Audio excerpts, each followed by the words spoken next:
بسم اللہ الرحمن الرحیم۔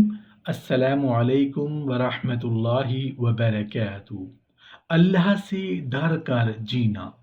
اللہ سے ڈر کر جینے پر کیا ملتا ہے؟ رسول اللہ صلی اللہ علیہ وآلہ وسلم نے فرمایا کہ ایک بندے سے کہا جائے گا کہ آگ میں داخل ہو، وہ دوزخ کے کنارے پہنچ کر ادھر ادھر دیکھنے لگے گا اور کہے گا خدا کی قسم مجھ کو خدا سے اچھی امید اور بھلائی کا گمان تھا۔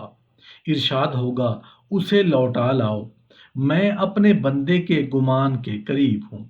اور لوگ جنہوں نے اللہ رب العزت کو دیکھا نہیں لیکن وہ یقین رکھتے ہیں کہ کارخانہ عالم کو چلانے والی ضرور کوئی ذات ہے اور وہ اس بن دیکھی ہستی سے ڈرتے رہتے ہیں، کسی بھی غلط کام کی جانب قدم بڑھیں تو اللہ کا ڈر انہیں روک دیتا ہے۔ تو ایسے لوگوں کے لیے اللہ رب العزت نے معافی کا وعدہ کر رکھا ہے اور ان کے گناہوں کو معاف کر کے انہیں اجر عظیم سے نواز دیا جاتا ہے۔ ارشاد باری تعالیٰ ہے، یقیناً جو لوگ اپنے رب سے بغیر دیکھے ڈرتے ہیں ان کے لیے گناہوں کی معافی اور بہت بڑا اجر ہے۔ اللہ کا ڈر در حقیقت نیکی کی بنیاد ہے۔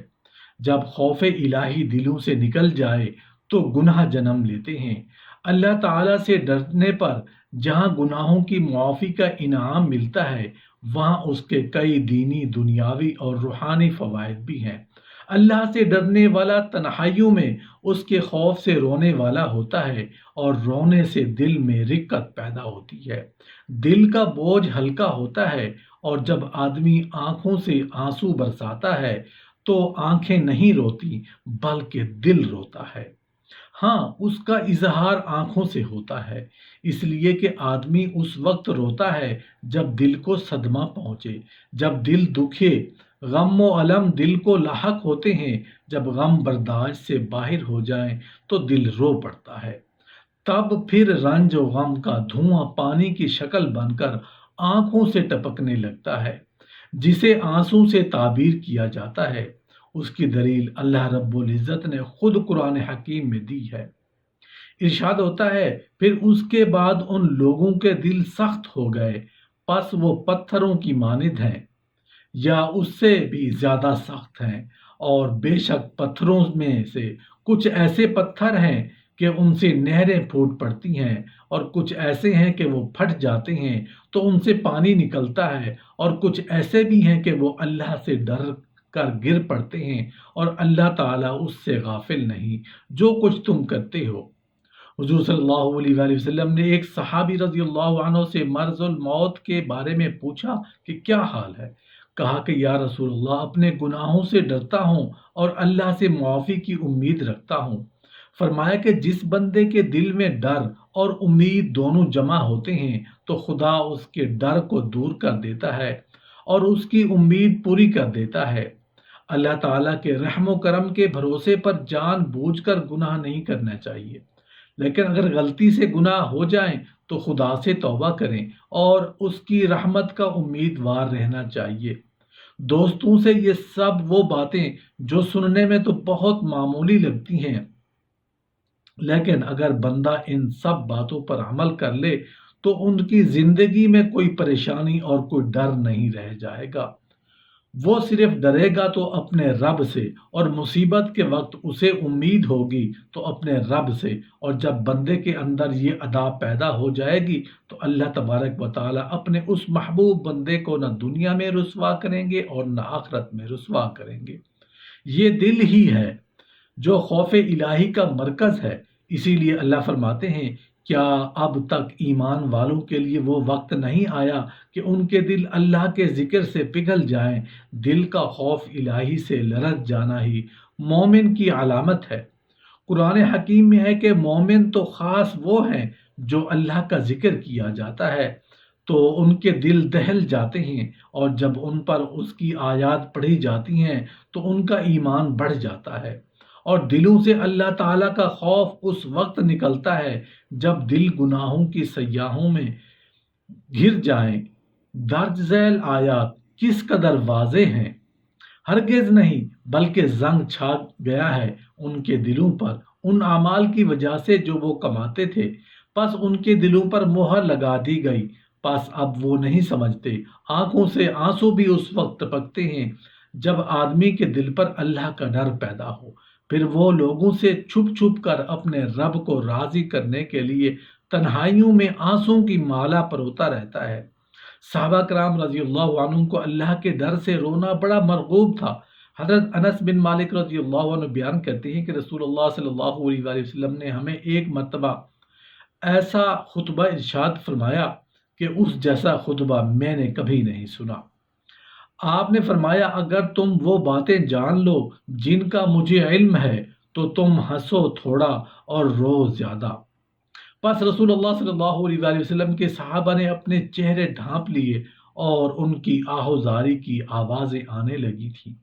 مومن کی تو ساری زندگی اللہ کی رضا کے شوق میں تڑپتے اور اس کے خوف اور پکڑ سے ڈرتے اور روتے گزرتی ہے، لیکن کتنا بد نصیب ہے وہ شخص جن کے بال سفید ہو گئے، کمر جھکنے لگی، آنکھوں کا نور مدھم پڑنے لگا، مگر وہ ابھی تک گناہوں میں ڈٹا ہوا ہے۔ اس کا دل خوف الہی سے خالی ہے اور آنکھیں نم نہیں ہوتی۔ کاش وہ اپنے سر کی سفید دھوپ کو دیکھ کر عمر کے ڈوبتے ہوئے سورج کا ادراک کر سکے۔ اتنی لمبی عمر نے اب اس کے لیے کوئی عذر نہیں چھوڑا۔